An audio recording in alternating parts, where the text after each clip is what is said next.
पहला क्वेश्चन आपके सामने। Preeti start for school at 6:45 a.m. and come back at 1:30 p.m. If 50 minutes are spent in traveling, how long does she stay in school? तो school में वो कितने घंटे रुकती है? बहुत अच्छा क्वेश्चन है, फटाफट से करेंगे। इसके लिए मैंने समय दे देता हूं आपको 1.5 मिनट का। 1.5 मिनट बहुत बहुत है इस क्वेश्चन को करने के लिए।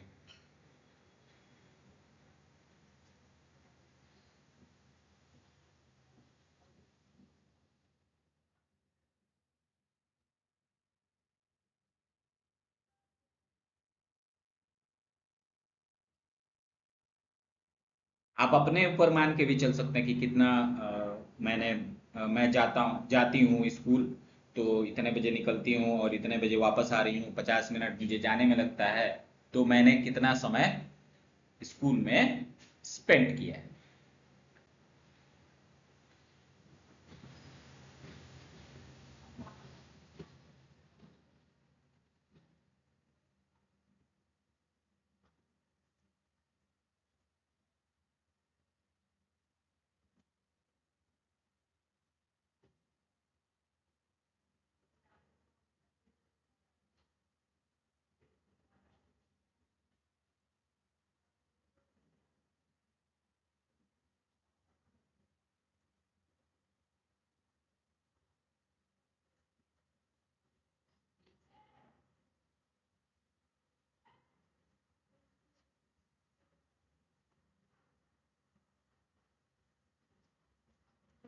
हो गया? चलिए, अगर नहीं आ रहा है तो देख लेते हैं हम लोग। 6:45 पे आप कहाँ निकल रहे हो? घर से निकल रहे हो। तो मैं कह रहा हूं कि 1:30 तक मत जाओ। 1:30 से पहले अगर हम बात करें, 1:30 से पहले अगर हम बात करें कि 12:45 तक कितना टाइम हो रहा है, बताओ जरा, कितना घंटा हो रहा है? 6 घंटे हो रहे हैं कि नहीं हो रहे हैं? हाँ। और यहां से 12:45 से लेकर के तुम ये मुझे बताओ कि 1:30 तक कितना मिनट हुआ? कितना मिनट हुआ? कैलकुलेट करके बताओ। 45 है तो ये 15 मिनट। 15 मिनट, हाँ, 45 मिनट, ठीक है। क्लियर हुआ? यानी 6 घंटे कितना मिनट? 6 घंटे 45 मिनट टोटल हो रहा है। टोटल कितना हो रहा है? 6 घंटे 45 मिनट। लेकिन इसमें से भी 50 मिनट तुम क्या कर रही हो? क्या कर रही हो? तुम ट्रेवल कर रही हो ना। तो अगर तुम 50 मिनट घटाओगी तो तुम्हारा कितना मिनट बचेगा? 5 घंटा तो बचेगा ही बचेगा। और 5 घंटे में से कितना मिनट खर्चा होगा? 5 मिनट। मतलब टोटल 6 घंटे में से 5 मिनट खर्चा होगा, तो कितना बचेगा? 5 घंटा तो पूरा पूरा बचा। और टोटल 6 घंटे मतलब 1 घंटे का कितना यूज हुआ? 5 मिनट यूज हुआ। क्योंकि 45 में से जब 50 में से 45 घटाओगे तो कितना मिनट बटेगा? 5 मिनट। वही 5 का क्या हुआ, किसमें यूज हुआ है? यहां पर 1 घंटे में। यानी टोटल कितना हुआ तुम्हारा? 5 घंटा 55 मिनट तुम स्कूल में बिताए हो। यानी बी ऑप्शन यहां पर क्या होगा? सही। ठीक है, क्लियर हुआ? चलिए नेक्स्ट। एक बॉक्स में 90 सेब है जिसका दाम कितना है? 288 रुपए। तो 50 सेब के कितने दाम है? बताइए। बहुत क्लासिक क्वेश्चन है और सिंपल मैथ है।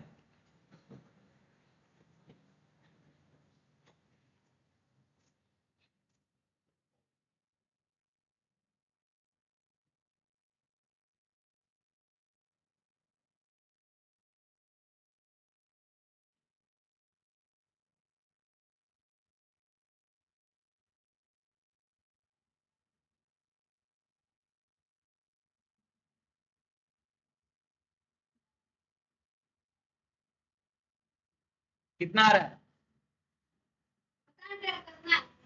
बोलो।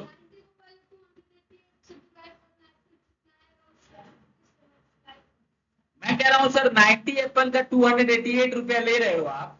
एक एप्पल का 288 अपॉन 90 रुपया लोगे। यही ना। और 90 को हम कैसे लिख सकते हैं, 9 इंटू 10, बोलो लिख सकते हैं कि नहीं। 9 से ये कितने बार में कट जाएगा, 32 बार में। हाँ, यानी एक एप्पल का सर आप कितना रुपया ले रहे हो, 32/10। हाँ, तो 50 एप्पल के लिए हम इससे इधर भी 50, इधर से भी 50 से मल्टीप्लाई कर देंगे, तो एक जीरो से एक जीरो खत्म। और 32 से 5 से मल्टीप्लाई करोगे तो कितना आएगा, 160। बोलो।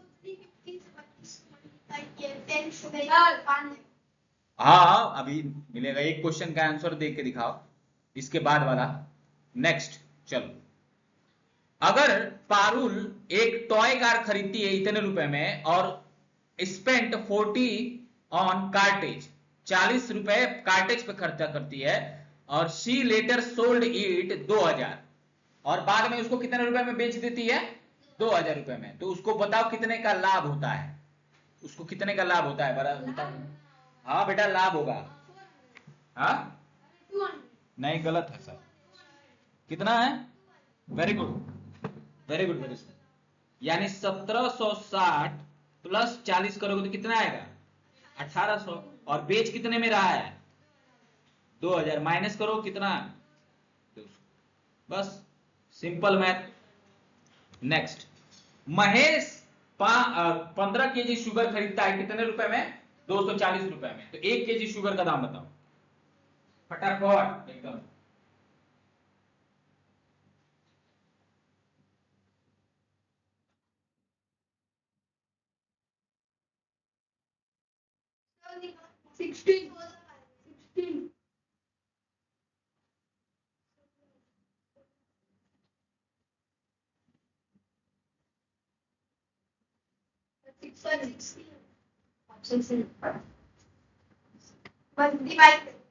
कितना आएगा, बस 15 का 240 रुपया ले रहे हो तो काट दो, 16 रुपीज में 1 किलो का आएगा, कहानी ठीक। Next, what percent is 2 minute 24 second of 2 hour, यानी 2 मिनट 24 सेकेंड 2 घंटे का कितना परसेंट है, करके बताइए। एकदम अच्छा क्वेश्चन है ये, टाइम मैं दे देता हूं आपको।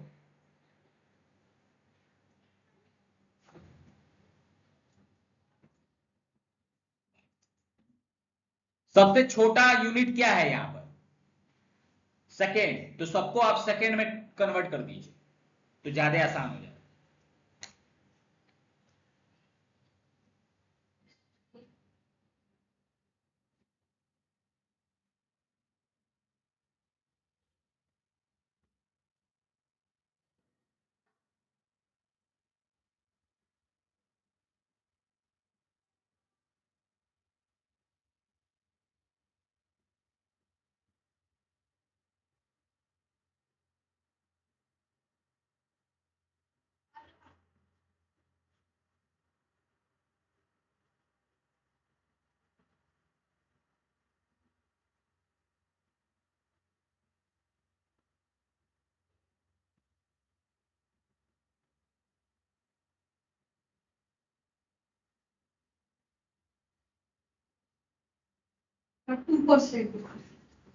कितना होगा,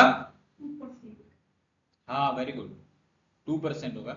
अच्छा, 2 मिनट 24 सेकेंड को तुम अगर सेकेंड में कन्वर्ट करोगे तो 120 सेकेंड, 2 मिनट का तो 120 सेकेंड होगा, और 24 सेकेंड इसमें जोड़ दोगे तो टोटल कितना हो गया, 144 सेकेंड हुआ ना, क्यों जी निशा, 144 सेकेंड हुआ ना। और 2 घंटे में बेटा कितना सेकेंड होगा, 2 घंटे में 120 मिनट, 120 मिनट, और 120 मिनट को 60 से मल्टीप्लाई करोगे तो कितना आ जाएगा, 7200 सेकेंड। ठीक, तो ये बताओ, ये पूछ रहा है कि 144 सेकेंड 7200 का कितना परसेंट है, तो काट दो, तो 72 से इसी कितने बार में कटेगा, 2 बार में, तो यानी कितना परसेंट होगा, 2%। बी ऑप्शन, सिंपल मैथ है, बस आपको बदलने आना चाहिए, सेकेंड को मिनट में, मिनट को सेकेंड में, ठीक है। ये बहुत अच्छा क्वेश्चन है। In a regiment 30% soldier were killed. 30% soldier पहले कितने परसेंट थे, उसमें से 30% क्या कर दिए गए, मार गए दिए गए। और अब कितने बचे हैं, 490 सोल्डर वेयर लेफ्ट। तो how many soldier were originally in the regiment, तो 100% कितने रेजिमेंट में थे पहले मरने से पहले।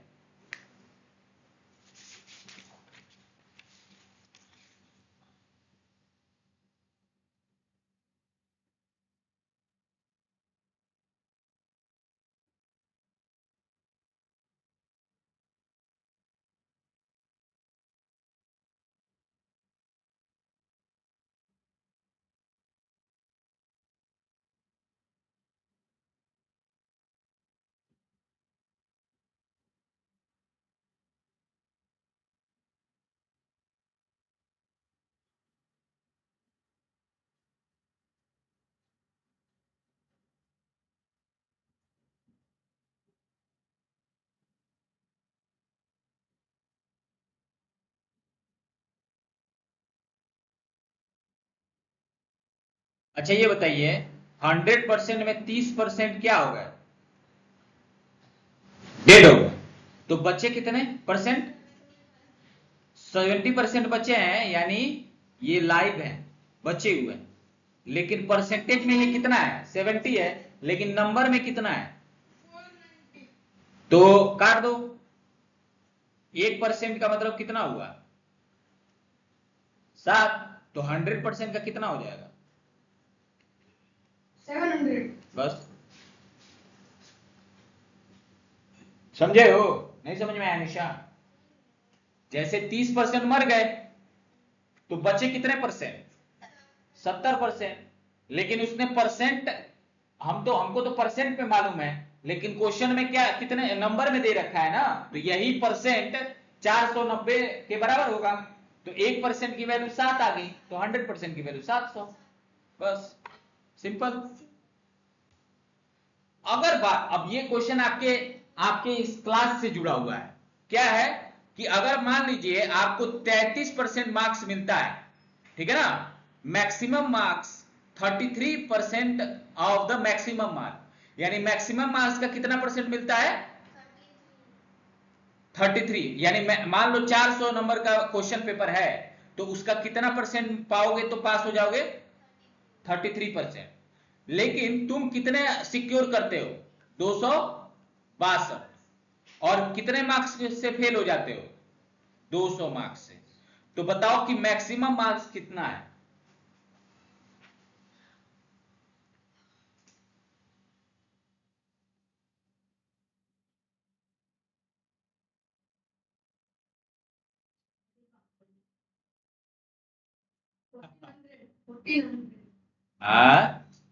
कैसे रे, 1400 कैसे बता रहे हो गधे, बताओ मुझे 1400 कैसे होगा। तुमको मिल रहा है 262 नंबर, और तुम 200 नंबर से फेल भी हो जा रहे हो।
आओ देखो समझते हैं। कह रहे हो सर मुझे कितना मार्क्स मिला है, 262। हाँ, परसेंटेज में तुमको कितना मार्क्स मिला है, हाँ, परसेंटेज में तुमको 33 मार्क्स मिला है, लेकिन नंबर में तुमको कितना मार्क्स मिला है, 262। लेकिन अच्छा नहीं, तुमको मिला नहीं है 33%, बोल रहा है कि मैक्सिमम मार्क का 33% अगर मिलेगा तो पास हो जाओ, लेकिन तुमको कितना मिला है 262, और तुम कितने नंबर से फेल हो गए हो 200। यानी अगर हम इन दोनों को मिला देंगे तो ये कितने परसेंट के बराबर हो जाएगा 33% के बराबर होगा ना, तभी तो वो लड़का पास हो जाएगा ना। तुम कहोगे कि सर 200 नंबर खाली पाए होते ना तो हम पास हो गए होते, क्योंकि वो किसके बराबर हो जाता। तो इन दोनों को जोड़ोगे तो कितना हुआ 462। यही किसके बराबर है, तो 1% की वैल्यू क्या आ जाएगी 462 अपॉन 33। काट दोगे तो कितने बार में कटेगा 14 बार में कट जाएगा, तो 100% की वैल्यू क्या आ जाएगी। देखिए सिंपल मैथ है। कुछ समझ में आ रहा है कि नहीं, कि सर कुछ तगड़ा समझ रहा है, समझ में आ रहा है। नहीं तो बेटा तुम कैसे निकाल पा रहे हो ये ज्यादा जरूरी है ना कि आंसर डायरेक्ट बताना। देखो क्वेश्चन सॉल्व करने का तरीका ज्यादा मैटर करता है इन द बशर्ते कि आप उसका आंसर डायरेक्ट बता रहे, ठीक है ना। आंसर डायरेक्ट बताने का मतलब ये होता है कि आप जैसे तैसे किसी भी तरह से आप आंसर केवल आप तुक्के के भरोसे मान रहे हो, तो वो गलत होने के चांसेस बहुत ज्यादा होते हैं। लेकिन आप अगर सॉल्व करके उसको आंसर लेके आते हो तो उसमें गलत होने का चांसेस नहीं है, ना मात्र का है। तो ये ज्यादा बेटर है कि आप उसको सॉल्व करके वो करो, ठीक है, ताकि आपको देखो जब आप सॉल्व करते हो क्वेश्चन को तो बहुत सारी चीजें सीखते हो, नया चीज सीखते हो कि सर ये चीज ऐसे है, ये चीज ऐसे है, इस क्वेश्चन को ऐसे ऐसे लैंग्वेज में दिया हुआ है तो हम इसको ऐसे समझेंगे, ठीक है। तो बहुत कुछ सीखने के लिए मिलता है। उसी के रेस्पेक्ट में अगला जो क्वेश्चन है वो भी बहुत बेहतरीन है, एवरेज निकालना है इसका।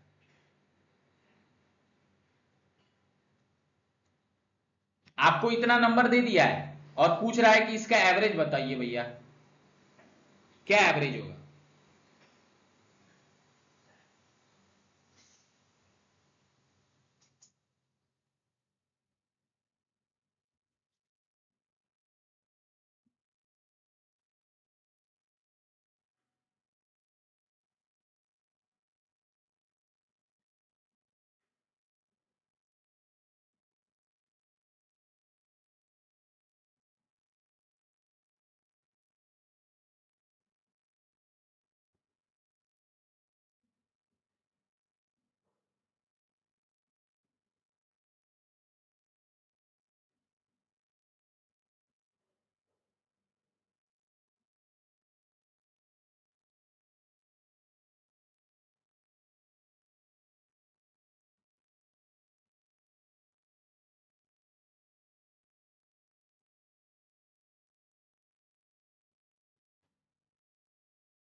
नहीं आप है, एवरेज निकालने का मतलब क्या होता है, एवरेज का मतलब होता है sum of all numbers upon total number. तो सम ऑफ ऑल नंबर कितना होगा 15 प्लस 18 प्लस 20 प्लस 56 प्लस 25, और टोटल नंबर कितने हैं 1 2 3 4 5, तो 134 अपॉन 5। काट दो कितना आएगा, पॉइंट में आएगा कुछ, वैसे भी पॉइंट में ही दे रखा है यहां पर ऑप्शन, तो कितना आएगा आंसर बताइए 26.4 26.8 आएगा 26.8 26.8, एकदम वहीं पर थे हम। ठीक है। बस लेकिन हम पता है कैसे कर रहे थे, हम ना 26 से डिवाइड एक से डिवाइड करके चेक कर रहे थे। नहीं वैसे नहीं होगा, एवरेज निकालने का मतलब यही होता है, ये लिख लो, ये फॉर्मूला लिख लो, ये हमेशा यही होता है sum of all numbers upon total numbers. कहीं पर भी यही चीज इंप्लीमेंट होगा। ठीक है, चलिए आगे बढ़ते हैं। अगला क्वेश्चन भी एवरेज से रिलेटेड है, तो उम्मीद करते हैं उसका सही उत्तर ही आप दोगे। ठीक है, आराम से। अब सेंटीमीटर में दिया है, वो भी डेसिमल में दिया है, और आंसर भी आपका डेसिमल में ही आना है, तो जल्दी फटाफट कीजिए। ऐड करके मुझे बताइएगा कि कितना एडिशन आ रहा है आपका।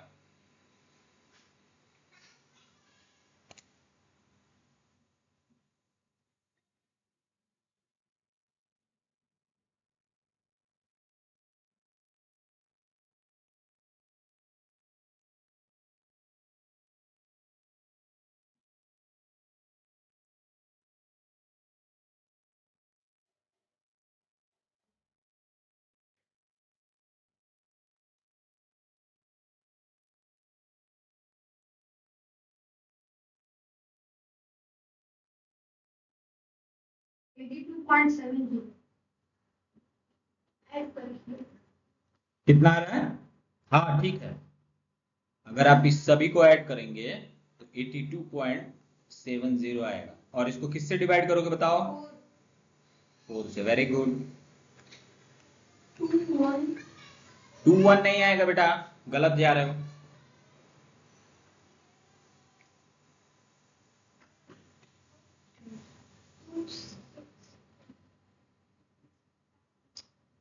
डिवाइड नहीं कर पा रहे हो इसका मतलब।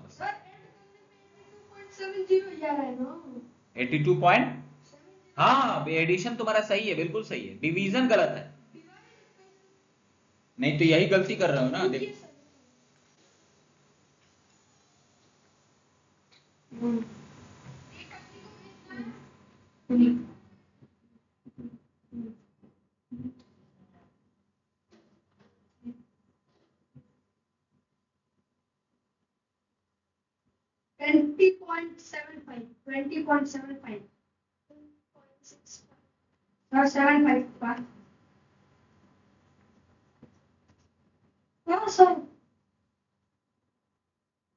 लगभग देखो, मेरी बात समझना, यहाँ पर हाँ हाँ 4 7 जा 28, तो बचेगा कितना? 2। ठीक है, फिर यहाँ पर 5 आएगा। 675। ठीक, तो इसको राउंड फिगर में वही लिखा है, कितना लिखा है? 20.65। ठीक है, कौन सा ऑप्शन सही होगा? आ गया बात समझ में? अच्छा है, सही है, कोई दिक्कत? अब हम लोग चल रहे हैं थोड़ा सा हिस्ट्री की तरफ। ठीक है, हिस्ट्री की तरफ चलेंगे, हिस्ट्री को जानेंगे। हिस्ट्री में जो जो पॉइंट है वो लिख लीजिएगा, बहुत इंपॉर्टेंट भी रहेगा, क्योंकि बार बार वो उससे क्वेश्चन आएगा, और वो जान जाओगे तो एक बार जानने की जरूरत है, सिर्फ एक बार जानने की जरूरत है। आइए, क्वेश्चन है, if A newly discovered fossil site, अगर कोई भी नया कोई जीवाश्म वाला जगह खोजा जाता है जहां पर क्या पाया गया है? Bronze implements but no iron, जहां पर ब्रोंज पाया गया है लेकिन आयरन नहीं मिला है, आयरन टूल नहीं मिला है, तो it is most probably belong to, तो तुम बताओगे कि ये किस एज से रिलेटेड है? हाँ, तुम बोलोगे कि अच्छा यहां पर कोई आयरन से रिलेटेड कोई भी चीज नहीं मिला है सर, यहां पर मिला है ब्रॉन्ज से बना, इसका मतलब सर ये ब्रॉन्ज वाले एज से रिलेटेड है। तो तुम बिल्कुल सही, एकदम सही है, तुम ब्रॉन्ज एज से ही रिलेटेड। ठीक है, आइए थोड़ा सा इसके बारे में जानते हैं कि ओल्ड या न्यू स्टोन एज क्या होता है। तो जो predeceased the use of metal tool were primary stone wood और बोन, यानी जो न्यू या फिर ओल्ड स्टोन एज होता है जिसको कहा जाता है, जिसमें लोग किस तरह के टूल यूज क्या करते थे? जानवरों के हड्डियों को काट काट के उसको नुकीला बनाते थे, और नए नए जानवरों को दूसरे जानवरों को मारने के लिए इस्तेमाल किया करते थे, या फिर फल फ्रूट्स और ये सब खाने के लिए उसका इस्तेमाल करते। ठीक है, यानी उसको क्या करते थे? लकड़ी पे उस बोन को वो करके काट के, हाँ काट करके उसको पूरा शार्प कर करके और उसको रस्सी से बांध करके उसका इस्तेमाल किया। ठीक है, ये किस एज में किया करते थे? ब्रोंज एज में अधिकतर हम लोग बात करेंगे तो ब्रोंज क्या होता है, ये एलॉय होता है किसका, ये याद रखिए, ये लिख लीजिए, अगर आपको याद है तो अच्छी बात है, अदरवाइज लिख लीजिएगा। कॉपर और टीन का मिक्सचर होता है bronze. Before the technology to smelt iron was developed, मतलब आयरन को पिघलाने का जो टेक्नोलॉजी है उससे पहले ही हम जो है ब्रॉन्ज का इस्तेमाल कर सकते थे। वैसे ब्रॉन्ज बेसिकली मिल जाता है नेचर्स में। अब बात करें, a civilisation having picture writing, settled agriculture, polished stone tool and no use of metal would most likely belong to, ये किस उससे बिलोंग करता है? हाँ बिल्कुल, किससे बिलोंग करता है बेटा? New stone as, very good, ठीक है, न्यू स्टोन एज से बिलोंग करेगा, क्योंकि उस समय तक पिक्चर राइटिंग लोगों ने जान लिया था, सेटल एग्रीकल्चर जान लिया गया था, यानी धान की खेती, गेहूं की खेती, बाजरे की खेती लोग करते थे, पॉलिश्ड स्टोन का टूल का यूज किया करते थे, और कुछ मेटल्स का भी इस्तेमाल किया करते थे। तो न्यू स्टोन एज की इसमें बात होती है। न्यू स्टोन एज को दो कैटेगरी में वो किया गया है, पहला नियोलिथिक, और जिसमें settle agriculture and animal domestication हुआ, ठीक है ना, और दूसरा हुआ पॉलिश्ड स्टोन यूज किया गया, जिसमें फिनर है, शार्पर है, ठीक है ना, ये है, दोनों है, ठीक है ना। पिक्चर राइटिंग जिसको क्या कहा जाता है? पिक्टोग्राफ, ठीक है। इसमें मेटल की थोड़ी कम यूज देखा गया है, ठीक है ना, क्योंकि पहले इसका उससे पहले किसका इस्तेमाल किया जाता था, ठीक है। तो ये याद रखिएगा, जो सिविलाइजेशन पिक्चर सेटल एग्रीकल्चर करती थी वो न्यू स्टोन एज में आती है। What is the statement is not correct, वो कौन सा इसमें चारों स्टेटमेंट कौन सा नहीं सही नहीं?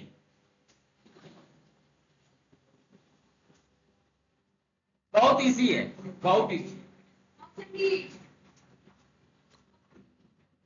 Geography has greatly influenced the course of history, बिल्कुल सही कह रहा है ये। ऑप्शन सी ना होगा जी, क्यों?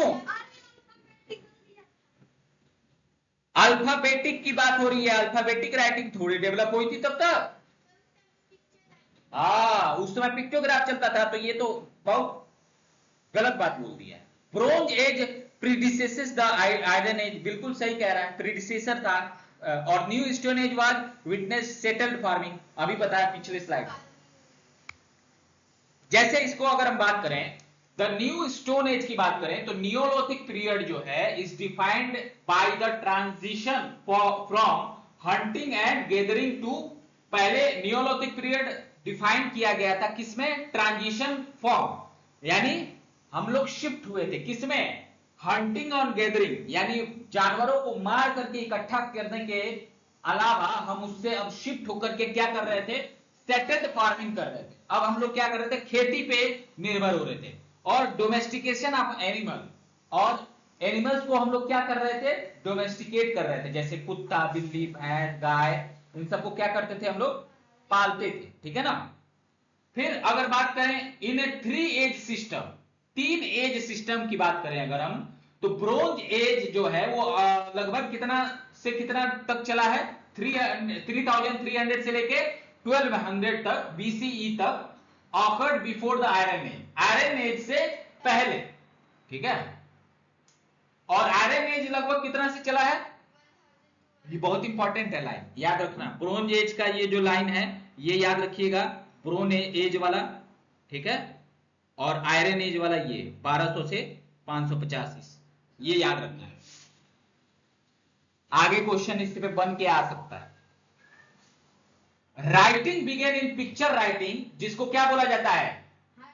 हाँ, हायरोग्राफिक्स और पिक्टोग्राफ्स, ये बहुत याद रखिएगा ये दोनों टर्म, ठीक है। And cuneiform, alphabetic writing where symbolic represent individual sounds developed much later starting around 1800 से 1500 बीसी तक ये किया गया था। जब राइटिंग जो किया गया था वो लगभग इतने के आसपास में किया गया था। ठीक है। अगर factor like climate, topography and access to water, जिसमें नील, इंडस और मेसोपोटामियन रिवर्स हैं, have fundamentally shaped human settlement at the course of history. मतलब जितने भी तुम देखोगे सिविलाइजेशन, वो कहां पर ज्यादातर फैली है? किसी नदी के किनारे। मिस्र में देख लोगे तो नील नदी के किनारे, मेसोपोटामिया में देख लोगे तो मेसोपोटामिया की नदी के किनारे, और हमारे यहाँ देख लोगे, हमारे इधर देख लोगे तो यहाँ किधर हिमालय से जो नदी निकलती है, इंडस नदी, सिंधु नदी के किनारे जो सिविलाइजेशन बना। कौन सा है? अरे बता, इंडस वैली सिविलाइजेशन, सिंधु घाटी सभ्यता, इसकी खोज किसने की थी? उसमें एक जगह है हड़प्पा। हड़प्पा की खोज किसने की थी? खोज दयाराम साहनी 1921 में, 1900। और मोहनजोदाड़ो किया राखाल दास बनर्जी। किसने किया था? राखाल दास 1922। ठीक है, चलिए। A tap root system is characteristics by. Tap root का सिस्टम क्या होता है, कैसे आप कैरेक्टरिस्टाइज करेंगे? रूट के बारे में पढ़े हो ना, क्लास 5 में ही पढ़े होंगे। ऑप्शन बी क्या होता है? हाँ, वन मेन रूट होता है और विथ लेटरल ब्रांचेस। एक मेन रूट होता है और उसके कितने ब्रांचेस होते हैं? और भी कई सारे ब्रांचेस होते हैं। ठीक है ना? ठीक है। टैप रूट का अब कई तरह के रूट हैं, कई तरह के रूट हैं। अब इसको लिख लो। दो टाइप। नहीं बेटा, कई। अरे बाप, अरे ये एक नॉर्मल रूट है, ये रूट जिसमें फाइबरस रूट बोलते हैं, ये टैप रूट देख रहे हो ना, ये टैप रूट है। और इसमें से ऐसे निकल के एक आपको दिख रहा होगा यहाँ पे। ठीक है, टैप रूट देखे हो ना। ये और भी टैप रूट्स के तरीके वो हैं। ट्री, ये ट्री रूट्स हैं जो बनियान ट्री, बड़े बड़े ट्री देखोगे तो इसमें होता है। ये फाइबरस रूट एक है, एक और फाइबरस रूट होता है, वो इस तरह दिखता है। और एक फाइबरस रूट होता है जो उसके साथ सॉइल, मिट्टी लगी हुई होती है। ठीक है ना? फिर उसके बाद से नोड्यूल्स, रूट्स विथ नोड्यूल्स, यानी इसकी जड़ें निकलती, उसके अंदर भी एक छोटे छोटे वो होते हैं। और एक होता है कॉर्ड रूट्स, देख रहे हो ना, सबसे ज्यादा फैलता है। ठीक है, और सबसे मजबूत होता है। देख रहे हो ना, ये पूरा मिट्टी पकड़ लगभग जैसे कि बड़े बड़े देवदार हो गया, फिर या फिर पाइन ट्री हो गए, ये सब ट्री के जो जड़ें होती हैं। ठीक है ना? इसके टैप रूट क्या होता है? देखो, टैप रूट किस तरह का होता है? This consist a single thick, देख रहे हो ना, single thick primary root that grow straight down into the soil, और एकदम सीधे ये मिट्टी के अंदर वो होता है। ठीक है ना? और जो स्मॉलर रूट्स होते हैं वो लैटरल रूट्स होते हैं, ये इसके चारों तरफ छोटे छोटे करके निकलते हैं। ठीक है? Branch out from the main root. Example लिख लीजिए टैप रूट के, कैरट, रेडिश, बीन्स, ये लिख लीजिए टैप रूट के एग्जांपल, बहुत इंपॉर्टेंट है।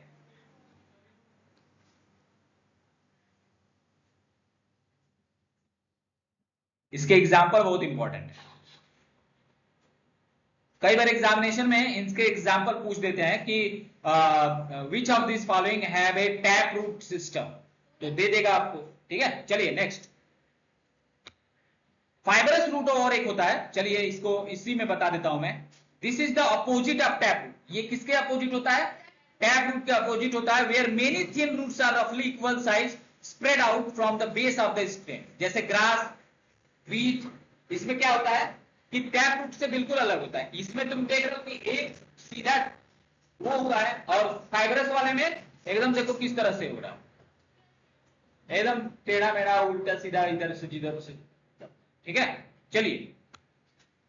अब जो अगला क्वेश्चन पूछ रहा है आपसे, which of the following plant is most likely have reticulate venation. आप कहोगे सर ये क्या बोल रहा है?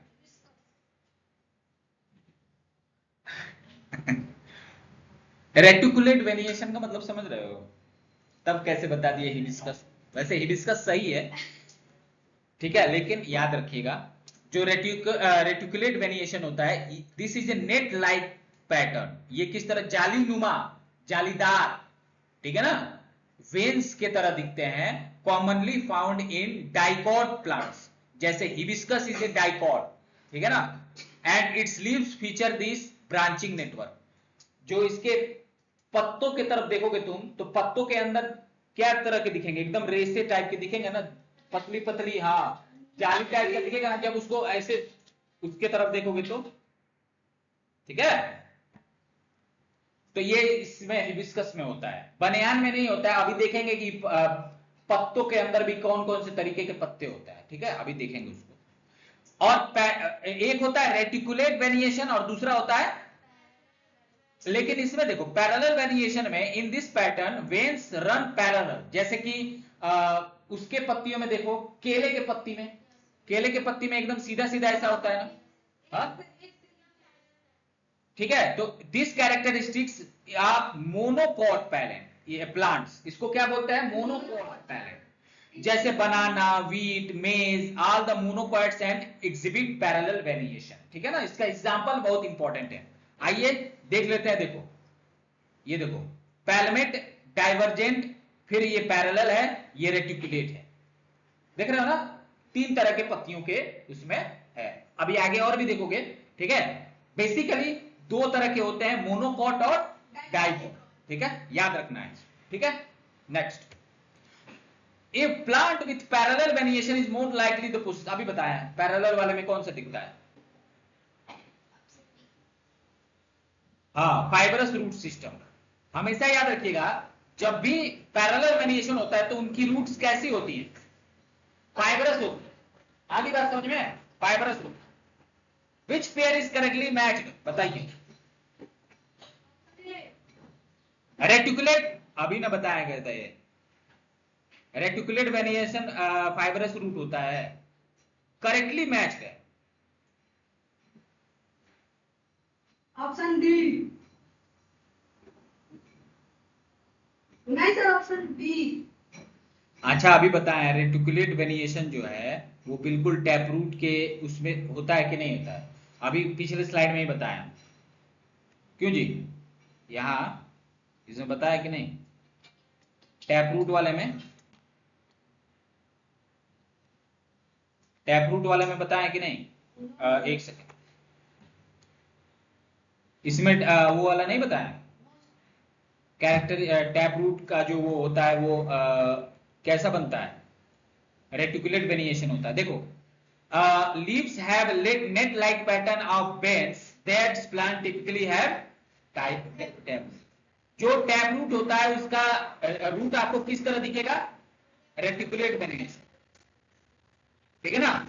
और जो फाइबरस रूट सिस्टम होता है उसमें आपको कैसा दिखेगा, पैरेलल वेरिएशन, जैसे ग्रास, बीट, मेज, और इसका मैंगो, हिबिस्कस, मटर, इसको लिख लीजिए, लिख लीजिए टैप रूट में।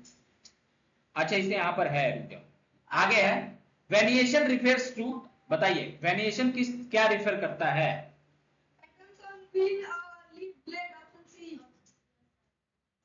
Very good, pattern of veins and leaf blades, ठीक है।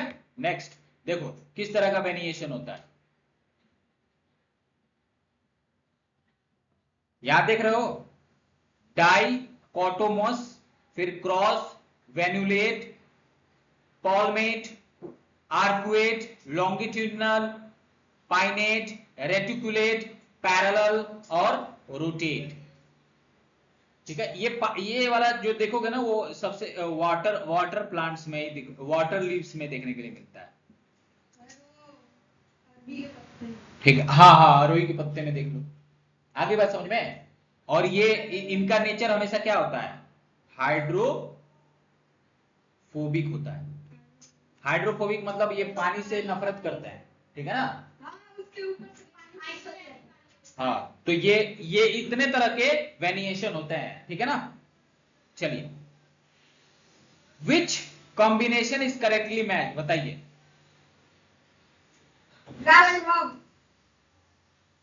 मैंगो हर्ब है क्या? कतई नहीं। टोमेटो ट्री है क्या? कतई नहीं। सर्व मतलब क्या था? झाड़ी। ठीक है। Plant are mainly classified into herbs, shrubs and tree on the basis of किस बेसिस पे इसको क्लासिफाई किया जाता है? बताइए।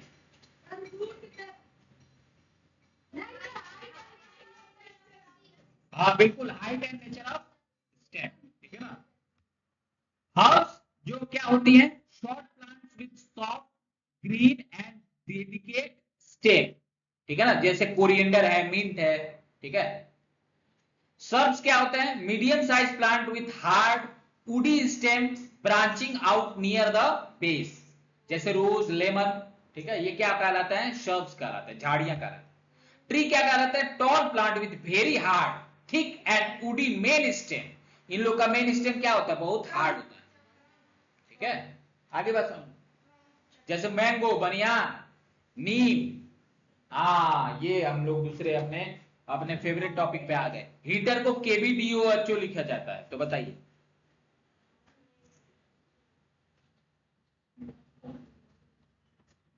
इजी है? +3 - नहीं बेटा, यहां पर +3 हो रहा है और बाकी सब में -3 हो रहा है। देखो, बाकी सब में -3 हो रहा है कि नहीं? सी को +3 करोगे तो क्या हो जाएगा? एफ। ओ से -3 जाओगे तो एल, फिर ओ से -3 जाओगे तो एल। ऐसा तो है। ऐसा है नहीं सर। आप वहाँ पे 3 में से O माइनस किए, -3 कैसे होगा? -5। कहा जी?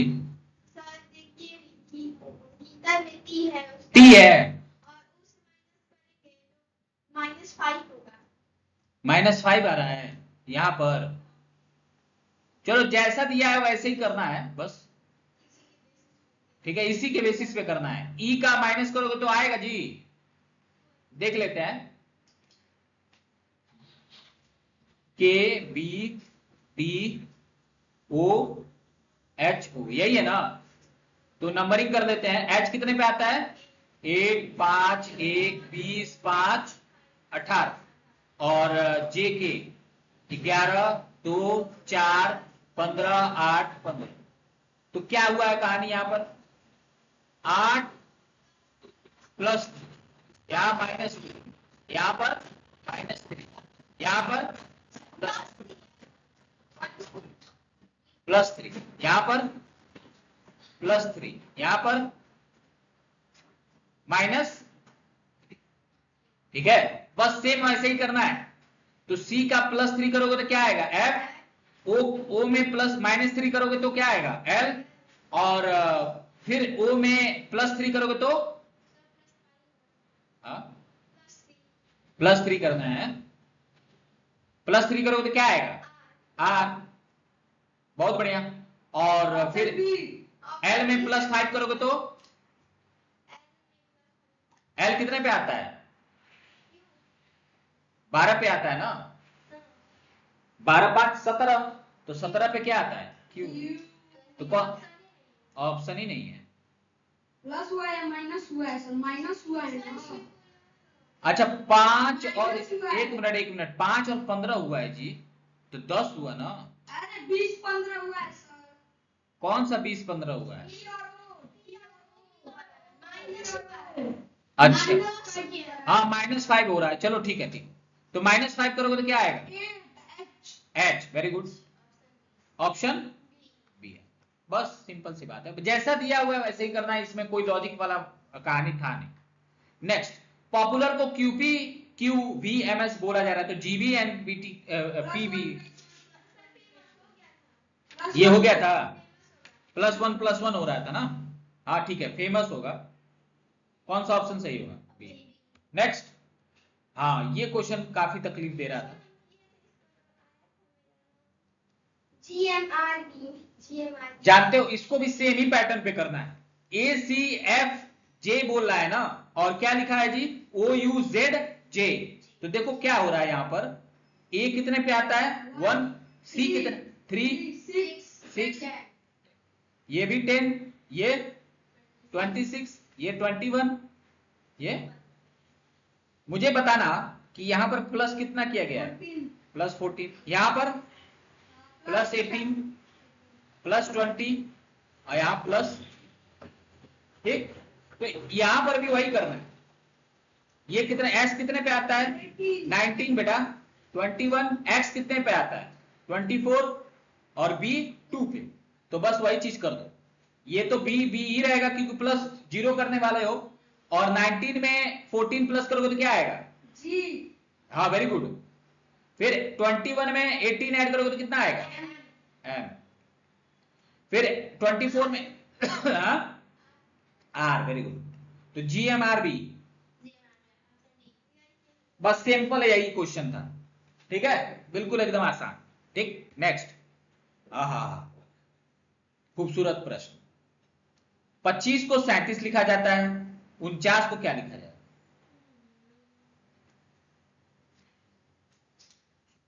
अभी एक सेकंड में करके देखते हैं। क्वेश्चन बहुत प्यारा है, लॉजिक भी प्यारा है, अगर आप दिमाग लगा सकते हो तो लगाओ, खुली छूट है। 65। कैसे बेटा? सर 25 के बाद 6 का स्क्वायर होता है 36 में प्लस 1। वेरी गुड, 5 का स्क्वायर किया है, फिर 6 6 या 36 प्लस 1, वेरी गुड। तो 7 7 या 49 और 8 8 या 64। तो कौन सा ऑप्शन होगा? वेरी गुड, बहुत बढ़िया। ओ हो, ये तो माथा चकरा गया सर, ये क्या है? नहीं बेटा, स्क्वायर है नहीं, लेकिन लॉजिक बहुत प्यारा होने वाला है, अगर आप लगा ले जाओगे तो महारथी कहलाओगे।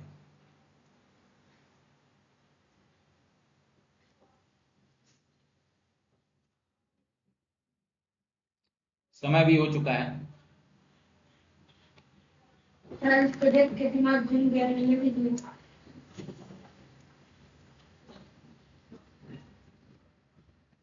हाँ सर, देखो ये दिमाग चल रहा है।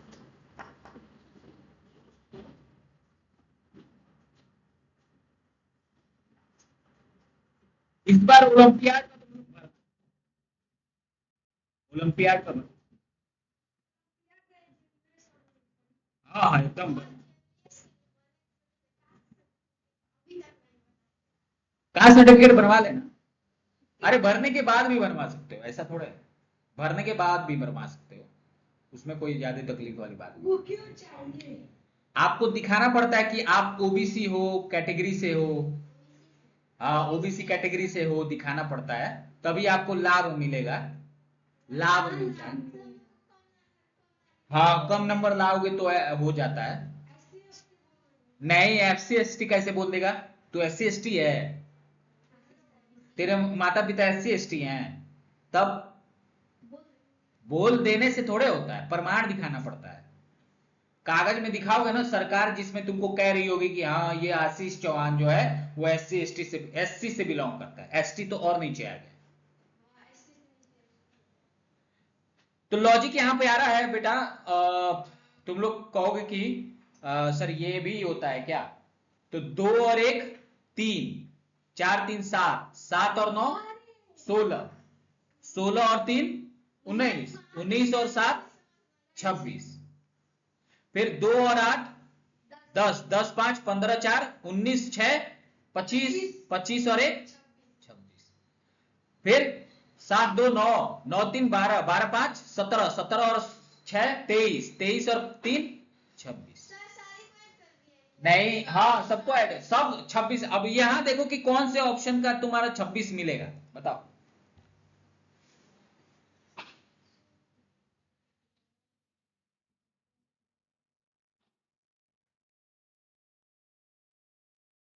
ऑप्शन नंबर कोई नहीं है, हाँ हाँ हाँ हाँ, नहीं है कोई नहीं। यहाँ, यहाँ ना एक छूट गया है, ये ऑप्शन देखना, ऑप्शन देखना। हाँ ऑप्शन भी लग रहा है, 8 2 10 3 13 13। Option D. ये वाला है। नहीं देख रहे हैं, रुक जाओ। 9 4 13, 13 3, 13 3 16, 16 7 23, 23 और 1 24, 24 2